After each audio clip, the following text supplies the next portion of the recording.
तमाम जादूगरी मान ले आते हैं। मूसा अलैहिस्सलाम पर तौरात किताब नाजिल फरमाया जिसे लोगों ने बाद में बदल दिया। मूसा अलैहिस्सलाम के मानने वालों ने यहूदी कहते हैं जो आखिरी नबी हज़रत मोहम्मद सल्लल्लाहु अलैहि वसल्लम को नहीं मानते थे और आखिरी किताब को नहीं मानते थे।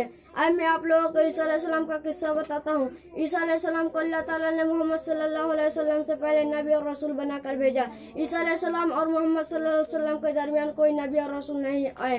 ईसा अलैहिस्सलाम भी बनी इसराइल में भेजे गए। ईसा अलैहिस्सलाम बनी इसराइल को उन्हीं के खानदान ईसा अलैहिस्सलाम बनी इसराइल को एक अल्लाह की तरफ बुलाया और दूसरी चीज़ों की इबादत से मना किया।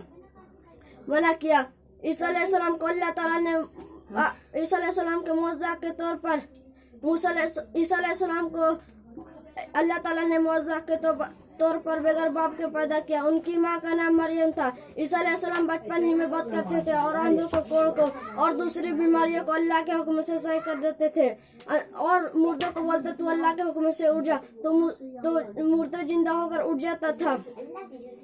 तो ईसा अलैहिस्सलाम के मानने वालों को अर्ज किया कि अल्लाह ताला हमारे लिए आसमान से खाना कर सकता है जिसे हम खाए हमारे दिलों में इत्मीनान हो जाए।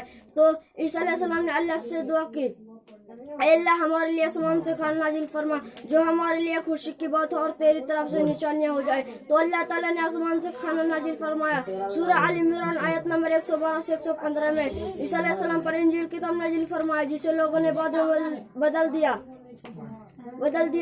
ईसा अलैहिस्सलाम के मानने वालों को ईसाई या क्रिश्चियन कहते हैं जो आखिरी नबी हज़रत मोहम्मद सल्लल्लाहु अलैहि वसल्लम और जो आखिरी किताब को नहीं मानते थे। अस्सलामु अलैकुम व रहमतुल्लाहि व बरकातुहू। इसी बातों पे मैं अपनी बात को खत्म करता हूँ। आमीन व रब्बुल आलमीन।